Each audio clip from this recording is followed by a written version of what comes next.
Good afternoon. In a sonic policy reversal, President Trump has resumed sending critical U.S. weapons to Ukraine just days after halting shipments, including advanced Patriot missiles. This dramatic shift comes amid escalating Russian drone barrages on Kiev and growing pressures from European allies, as the Pentagon rushes arms from bases in Germany and Greece questions swirl over whether this marks a firmer U.S. stance or tactical maneuvering ahead of fragile peace prospects. With ceasefire talks stalled and humanitarian toll mounting, Trump's erratic foreign policy recalibration is once again shaping the volatile trajectory of Europe's deadliest conflict indicates. I'm Mona Mosalhi and welcome to Think Tank.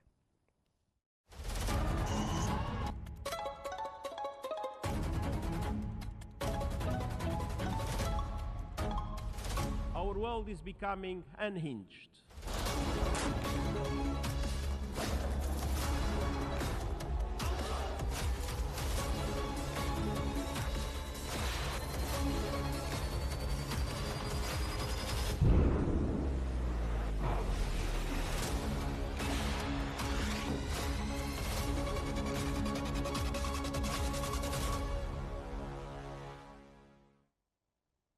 Axios has reported that in a decisive policy reversal, President Trump has resumed sending defensive weapons to Ukraine, including Patriot missiles interceptors, following intense diplomatic consultations and mounting pressure from Kiev and European allies. The move signals a shift in Washington's cautious stance, though Trump remains reluctant to deplete U.S. stockpiles and insists European partners must contribute more. Germany emerged as a key player, with Chancellor Merz urging Trump to release held shipments while proposing a joint financial effort to supply Ukraine.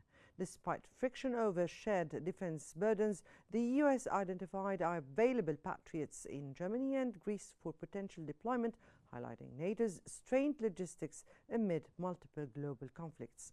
Trump's evolving approach reflects growing frustration with Putin's aggression and a recalibration of U.S. involvement. While emphasizing peace, his administration walks a fine line between military support and strategic restraint as Ukraine anxiously awaits clarity on future aid.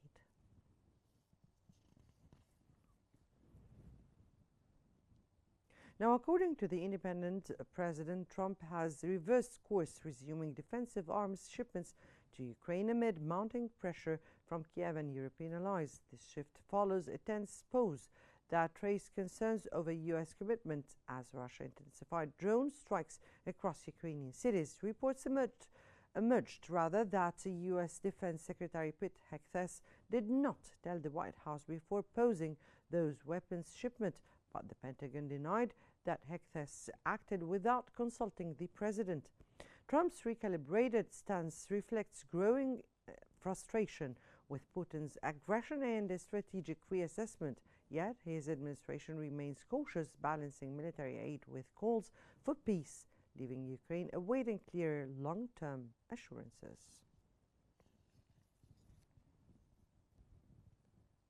The Moscow Times highlighted that the Kremlin has dismissed President Trump's recent tough rhetoric, insisting there is no real disagreement with Moscow over Ukraine negotiations. Despite Trump's pledge to send more defensive weapons to Kiev, Russian officials remain confident in their strategic position. This comes as Putin continues to escalate drone attacks across Ukrainian cities, testing Western resolve. Yet the U.S. remains hesitant to fully deplete the arsenal, urging European allies to shoulder more of the military burden. Trump's shifting stance reflects internal administration tensions, but for now, Russia sees his approach as transactional rather than transformative, buying time, not securing peace in Europe's bloodiest conflicts, indicates.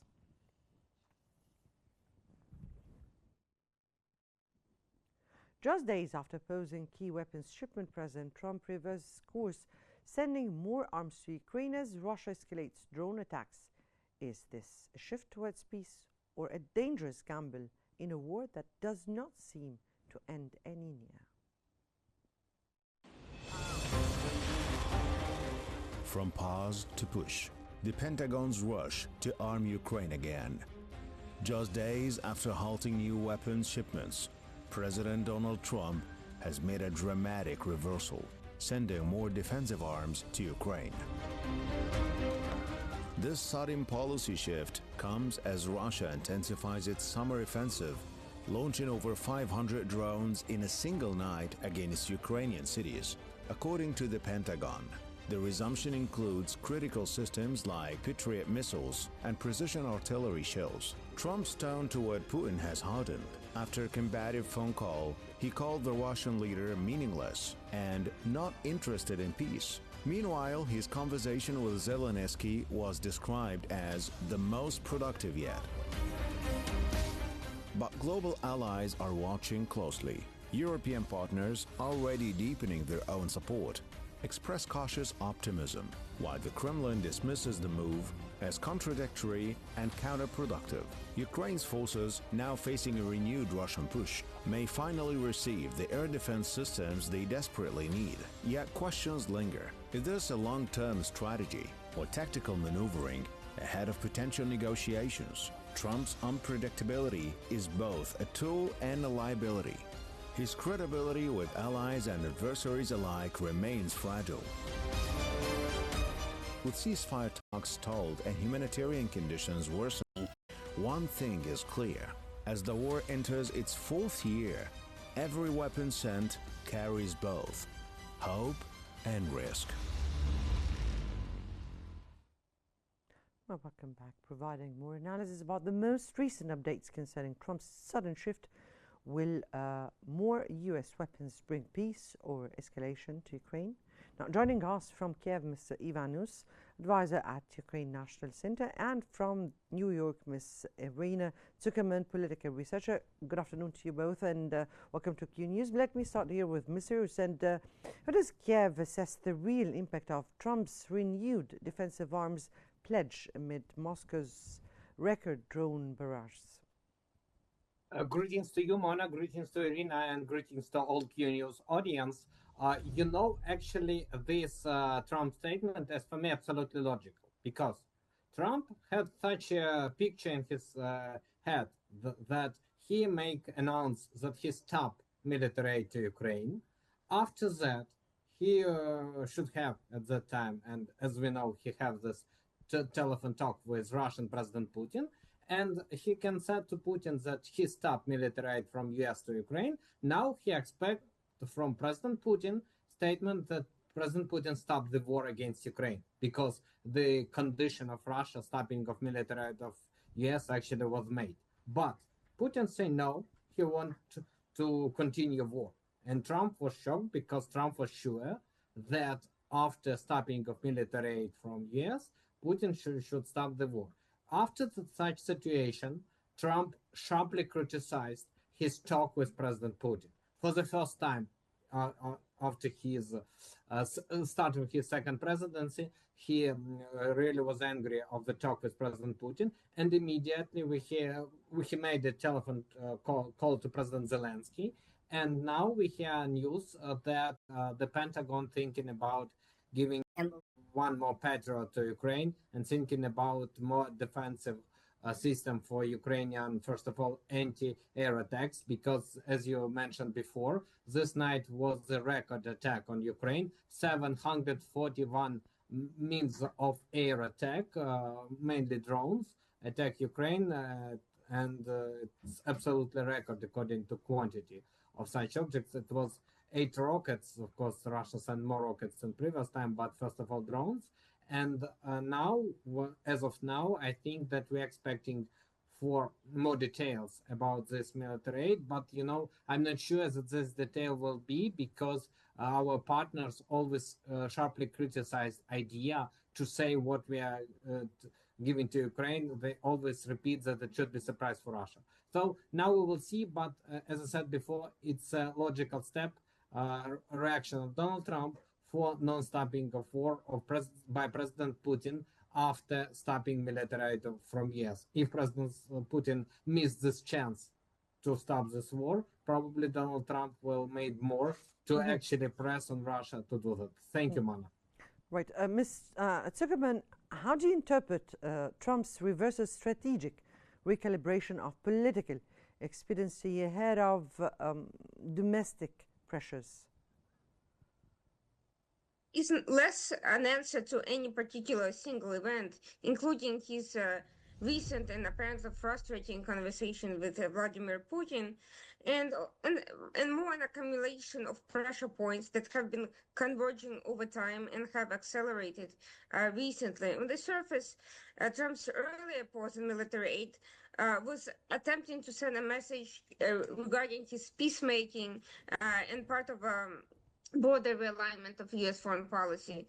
However, the sudden escalation of Russian drone and missile attacks on major Ukrainian cities, particularly the attack on Kiev, created a very big optics problem for the White House. There is footage of civilian devastation. There are Ukrainian officials pleading publicly for defensive aid.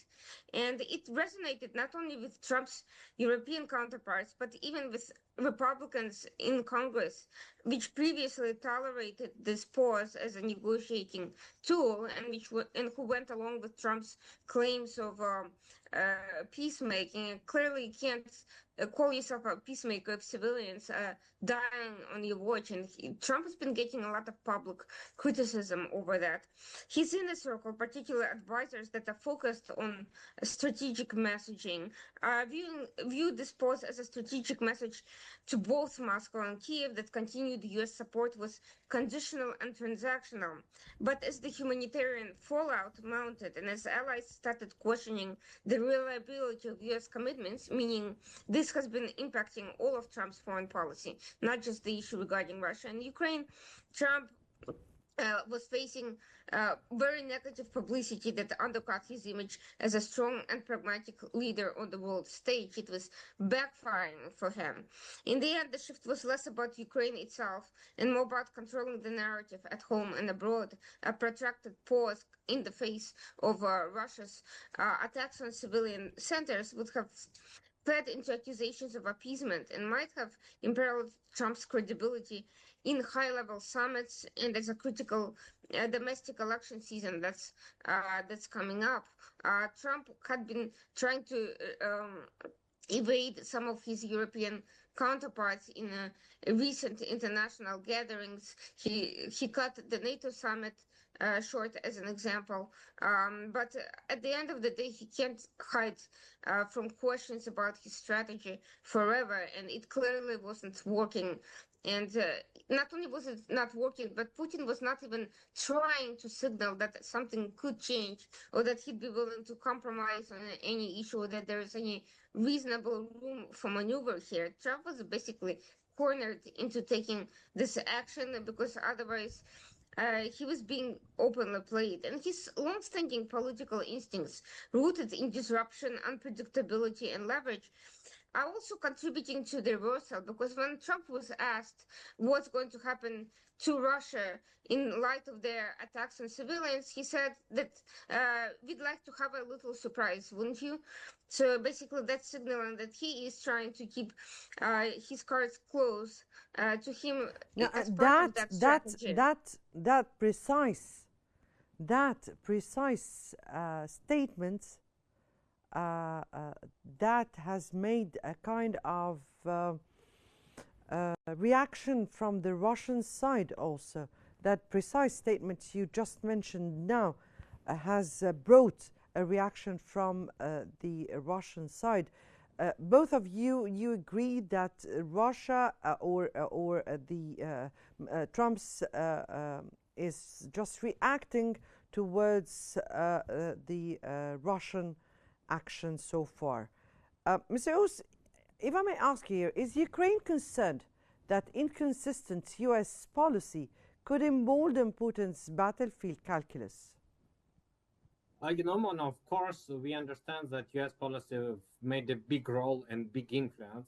But on the one hand, we understand that Donald Trump wants to achieve some peace. On the other hand, probably he started to understand something that we understand from the first day of the full-scale war, that Russia don't need temporary peace. Russia wants victory. Actually, when Ukraine was accused that we decided not to go on Russian condition in Istanbul in 2022, but that condition was surrendering of Ukraine. Especially in Russia, they like to say that, oh, it was the influence of the United Kingdom to Ukraine, that it's Boris Johnson, that time Prime Minister of the United Kingdom, came to Ukraine and said that you should not to have a deal with Russia. We can say that before Ukrainian statement, we understand how many crimes were committed by Russians near to Kiev, in Bucha, in Gostomel, in Irpin, so it's Kiev suburb. And when we understand how many people was murdered there, more than 1,000 approximately people, civilians was murdered by Russians, we said that we are not ready to say that we forgot about that. We need to punish everyone who commits these crimes. And that's why at that time there was no peace. Now, Russia really want to achieve victory. Donald Trump think that, oh, probably Russia need some peace agreements, but they don't need this peace agreement. They want victory. Now, I think Trump to start to understand it more, but I'm not sure that Trump have enough options to punish Russia. Nevertheless, he at least changed his rhetoric. And before that, in Ukraine, from Ukrainian perspective, we say that Trump practically repeat Russian rhetorics. That for us was not a pleasant moment, let's be frank. But this change can play at least for better understanding from Donald Trump and his administration side that the Russia is an enemy and they should stop this enemy and then actually think about other questions, because that is the main question and the global agenda. Thank you, Mona. Right. Ms. Zuckerman, do you think, or does the Kremlin view Trump's resumption of arms transfer as, of course, to Kiev, as a meaningful shift or mere symbolic posturing? What do you think? I think a lot will depend on what Trump actually ends up sending and whether this commitment is going to be long-term or a one-time brief message that could be seen as nothing more than strategic communication to Putin. I have to say that Trump's rhetoric so far is not reassuring in that regard. He still seems to be trying to communicate with Putin and use this announcement as a pressure point rather than a shift in policy. In his comments, Trump said, basically equivocated between the Russian military losses and not only the Ukrainian military losses, but also the Ukrainian civilians who have been dying in the conflict as a result of Russia's bombardment over crowded city centers. That indicates that Trump is still looking for a way to resolve the issue through diplomacy alone, and he still believes that Putin could come around if he sees that Trump means what he says and has the means of pressuring Russia. It also indicates that he has not reevaluated Russia's strategy and Russia's objectives in this war. He still thinks this is simply a matter of using carrots and sticks, which it isn't.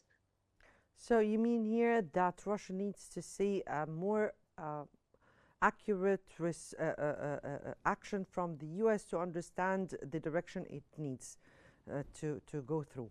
Now, Ms. Oz, with Patriot systems finally moving again, how will Ukraine prioritize their deployment against intensified Russian strikes? So, of course, the Patriot system demonstrated its very high efficiency. You know, before full-scale war in Ukraine, there was no clear understanding where the Patriot system could destroy ballistic missiles. And Ukraine started to do that. And even the Lockheed Martin, as I understand, it's a producer of Patriot system, they said that even the fact that Ukraine demonstrated efficiency of the system can compensate the fact that they give it to Ukraine, because now they know in a real war that it works, especially PAC-3. And that's why Ukraine needed more Patriots just to close more and more sky in our country. We asked for closing sky from the beginning of this war, but our partners says that it's impossible. Okay, we understand that it's hard, but thanks to that Patriots, we are more and more closing sky, not from all of course threats, because Patriots is very good in destroying the rockets, ballistic missiles, and other types of missiles but we see that drones played more and more important roles. That's why I think that together with Patriot system, we need more and more new system created by our partners, laser system first of all, in destroying drones and drones that can destroy drones. So that's why I think that all the types of anti-air attack systems can really help to our people, because a lot of, for example, today, according to information that I have, 9 person was murdered, including 1-year-old boy who was murdered by Russia from the drone. They used drones to attack our civilians in Kherson region, and 8 person was murdered in Donetsk region. And that's why I think that anti-drone system is so important, because Patriots is, as I said, very good for a hard problem like rockets. But we see a lot of small problems like drones, and that's why I think that we should jointly think with our partners, with the United States of America, with the European Union and other countries, how to find solution of this drone problem. And that's why I think that as more we have such means of air defense, the less Russia can murder our civilians in all parts of our country. Thank you, Mona. Right. Mr. Zuckerman, how might the inconsistency in the U.S. aid, of course, to the NATO, affect the NATO cohesion and broader transatlantic unity? There is a very deep sense of strategic anxiety in Berlin, in Paris, in Brussels, and even in smaller countries in the Black Sea, like Romania, and of course the Baltic countries. Because Trump's positioning has caused economic concerns, it has caused military concerns, it has caused these countries to reevaluate their defense posture. But reevaluating defense posture and trying to integrate their own capabilities and becoming less dependent on the US is harder than might meet the eye. It's easy to say just raise up your spending to 5% as a NATO organization, as NATO, as an organized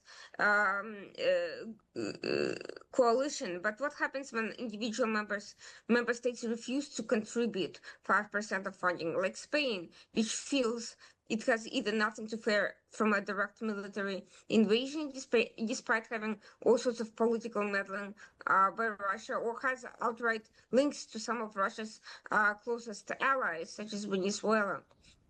What happens when individual countries don't have the funding to raise defense? And what happens when you realize that it's not just about raising the spending, but being able to allocate it to the type of production some of these countries simply are not capable of facilitating at this point. Building up capacity takes time, even with the spending at its peak. Being able to deliver the weapons in a timely manner is another issue. None of that is an issue of political will. A lot of it is an issue of time, of dedication, and of resources. And not everyone in Europe or even within NATO has the same level of resources. Some of the European leaders, of course, are optimistic. They're cautiously welcoming the resumption of aid, but they're also seeing that the domestic polarization in the US is driving a lot of this policy, and they're concerned that the post-World War II security order is entering a phase of fundamental recalibration that will not necessarily strengthen the transatlantic alliance. Germany, in particular, is investing heavily in its military overhaul and pledging long-term support to Ukraine, but some of the European countries are actually concerned about Germany becoming a potential military power in Europe. The whole point of the post-World War II order was to prevent that from happening by having Europe more dependent on the US and the US becoming a guarantor of its security. And now even Germany is finding itself doubting whether future US commitments will hold firm beyond the next presidential impulse. France, which has long advocated for a more autonomous European security architecture, sees this inconsistency as a vindication of its calls for strategic sovereignty. That's not necessarily positive for the United States in the long term. France taking over. But Ms. Zuckerman, here, what you're saying here totally contradicts to the to the vow of President Trump at the beginning of his term with his policy America First, and with his call on Europeans and allies to raise the budget. So how do you think he can make that balance?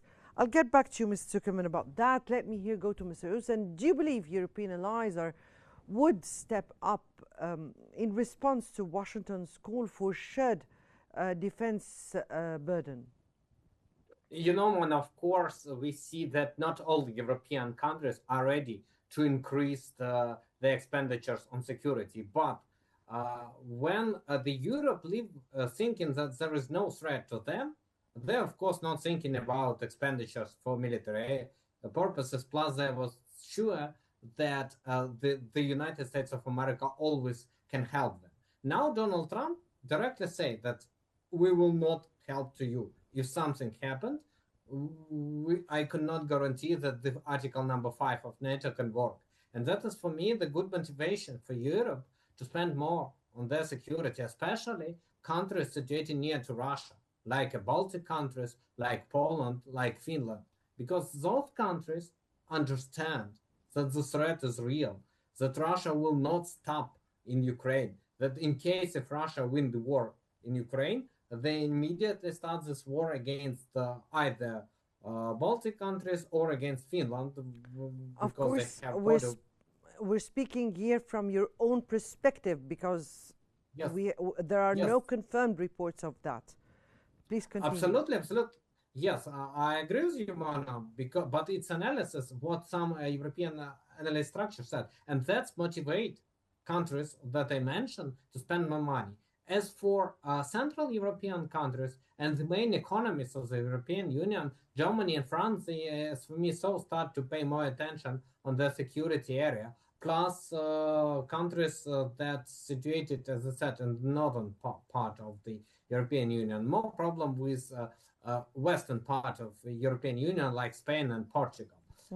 But nevertheless, I think that the European Union really start to pay more attention at this moment. Of course, they return to production of weapons, not such a large return that Ukraine expects, because according to our information that we have, European Union at 30% increased production of weapons since the beginning of full-scale war, so 3 years ago. Right. We think that, yes, Europe could do more, and Donald Trump pressed on them that please do more. Right. Thank you, man. Back to you, Ms. Zuckerman, and what we were speaking about. And let me here also ask you, what does Russia gain strategically from intensifying drone warfare immediately after Trump's policy change? There is no strategic advantage other than terrorizing civilians. It sends actually a signal of weakness for Russia that failure to make sufficient military advances, they're trying to compensate for it with attacking civilians and essentially trying to terrorize Ukraine into giving up. To erode, the aim here is to erode morale and to couple it with the political meddling that would cause some of the more vulnerable segments of the population to put pressure on the government to go for some sort of a but don't you think that he is stepping on land and approaching more towards controlling more lands? And this is in itself is a strategic objective? Not necessarily, not